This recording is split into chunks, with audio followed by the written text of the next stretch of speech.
I tell you what, since we first started, we thought, all of us have such good memories of this wonderful place. And who better to tell the story of the Canadohta Lake roller rink than the Mason brothers. We have Richard.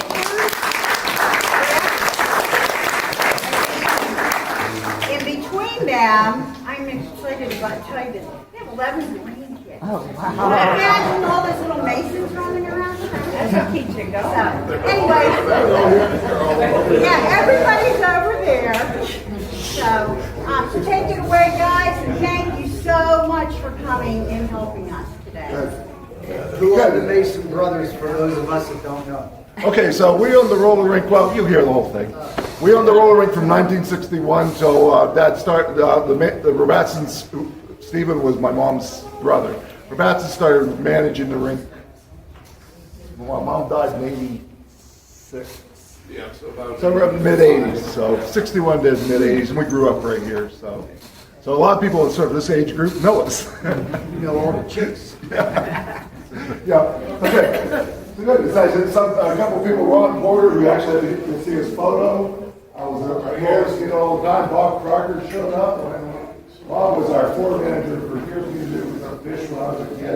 I hadn't seen Bob in decades. So really nice to be here. So, Canadohta roller rink. How many of you were at the last month's historic presentation? Good. Yeah, well, I had to miss it, but I saw it on videotape. Dale Burgess made a really important point. He said, if it's not documented, it's not history. So I'm just warning you, I just make it up as I go. And my older brother Andy here is worse. Andy's not a word. So the roller rink, the history, I always heard that the building came from Walden. I'd heard that over the years, never documented. So I did a little research on Walden history, and here's what I learned. That in the teens, there were two major buildings at Walden: the dance hall and German beer hall with singing waiters. So, and this, what happened in 1919? Prohibition. They had to close the German dance hall. It just disappears from the history of Walden. So I think this is the German dance hall, or at least a lot of the ones. The German beer hall. The dance hall famously burned down in 1936, was replaced by Rainbow Garden. So I think this was originally, it came from Walden. I heard that over and over again. So then it was moved down here, don't know what year, but it was originally a big band ballroom.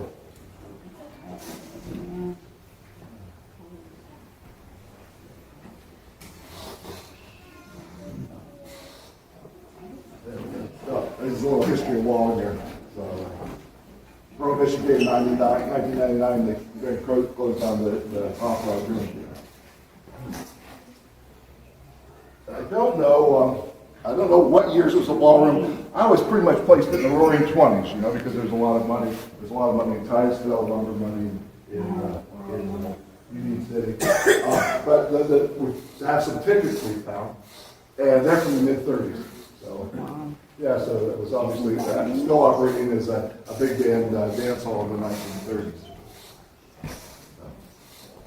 Yeah. Some very big names were here at that time too. Some of the biggest bands of the time, which would have been your rock stars, I guess. Then, did you have that on your? I've got just one more. Ozzy and Harriet. So Ozzy and Harriet were here.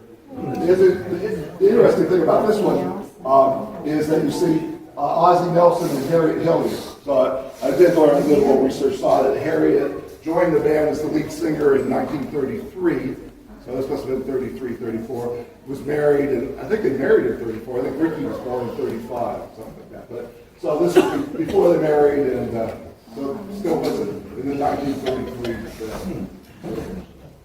And I always saw the mission to come skating all night and enjoy the ballroom was, or come dancing all night. Enjoy the ballroom was the doll. Plus tax. Probably $1. Okay. Then the building's empty.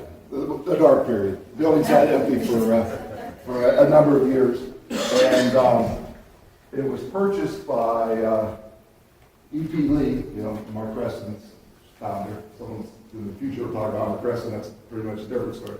But E.P. Lee changed it to a roller rink, and famously, and I have a picture of them, and it really didn't take off. So they had some trouble with getting the quality management, getting the roller rink running. So there's a lot of people remember fondly, though this is a lot of years ago. So this is Willis and Phyllis Mall. This is a 1959 photo, but this is what I could find. Willis and Phyllis Mall. Interesting name. Willis and Phyllis bought the rink. Willis was a World War II pilot and a pilot trainer, and after the war he was looking for something to do. Phyllis was hopefully Newland's sister, so they came to town. E.P. Lee said, "I can't find anybody to run the roller rink. Will you manage the roller rink for me?" Willis said, "I won't manage it for you, but I'll buy it." Come here. So the Malls bought the rink, late 40s, and made a lot of changes. So, that time it was a dance hall. I'd like to have some pictures. I have no idea really how it looked as a dance hall, because there were so many changes made. But, at that time, skates were pretty much clamp-on skates. Even in the roller rink, you came in and clamped on your skates, tightened them. I've got a brand new roller skate, you've got a brand new key. So when you think about it, the restrooms used to be in the basement, at the back, and I'm sure there were outhouses. But there's no grounds for the old restrooms. There was no plumbing. So the malls put in the original restrooms. They added on the snack bar and the house. It was the summer. If you notice those dance hall pictures, they were in the summer months. It was always a summer business. And for years, it continued as a summer-only roller rink. But towards the end of that period, the malls winterized and started operating year-round. So a lot of changes there. The house, snack bar.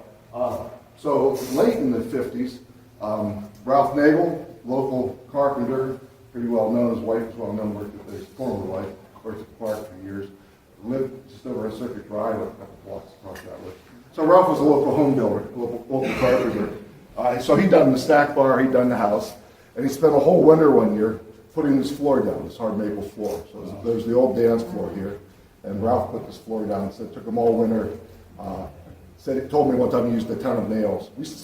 Maybe still down there. There used to be a keg of those old square nails that left over from that project under the rink. Yeah, that was interesting. At that time, the rink, there was a pavilion, so all these flap windows open. It was continuous. So this could open continuously. All the windows would open all the way around the rink. At that time, the rink was, let me see what we have next for a photo here.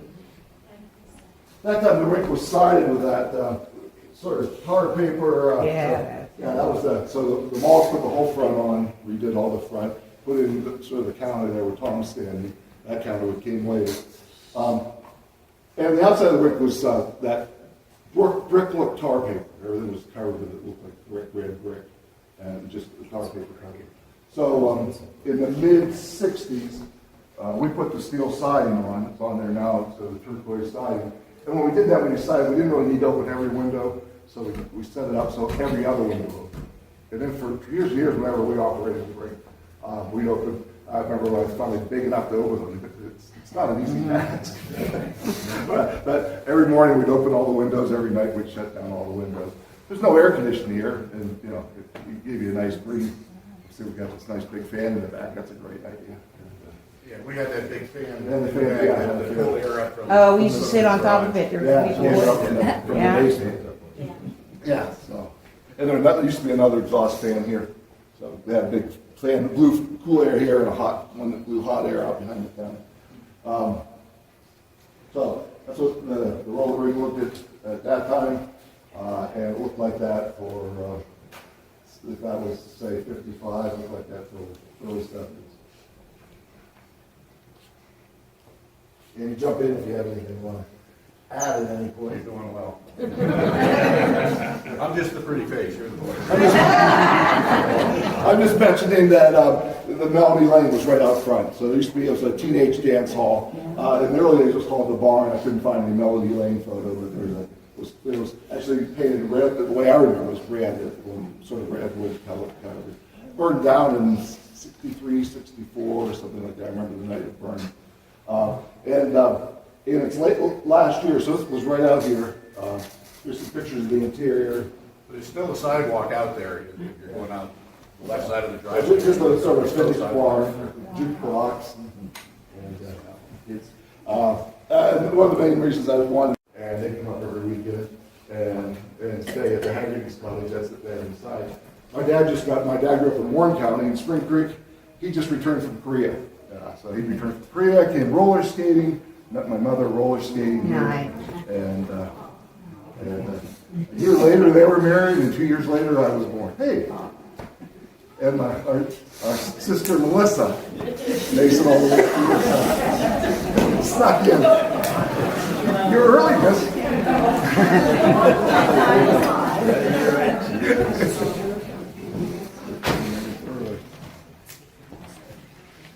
That's great.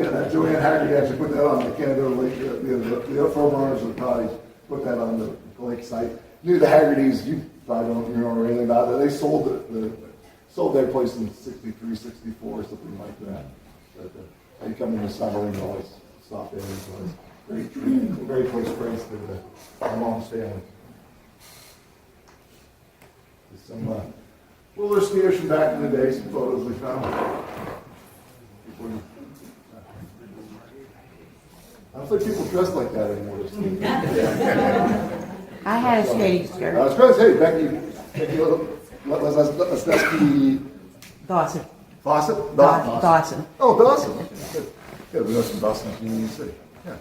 So, one time I ran into her sister, who's married into Sharon's family, Karen, and says, "Do you remember my sister Becky?" I said, "I feel like I raised Becky. She roller skated every time we were open." Every time. Every time we were open. Afternoon and night.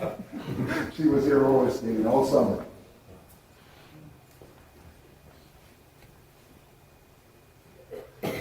So they all ran a lot of different promotions, to promote the rink. In addition, so something that went by the wayside, that the mall's actually hosted the Canadohta Lake Beauty Contest here. It was tied in with a regional beauty contest, and you could qualify to move on through the pageant system, to Miss Pennsylvania or Miss USA, I guess, eventually with that. So besides us, and they also ran a skating beauty contest. So here's a 1959 clip, and Suzanne Stanton shows up in a lot of photos.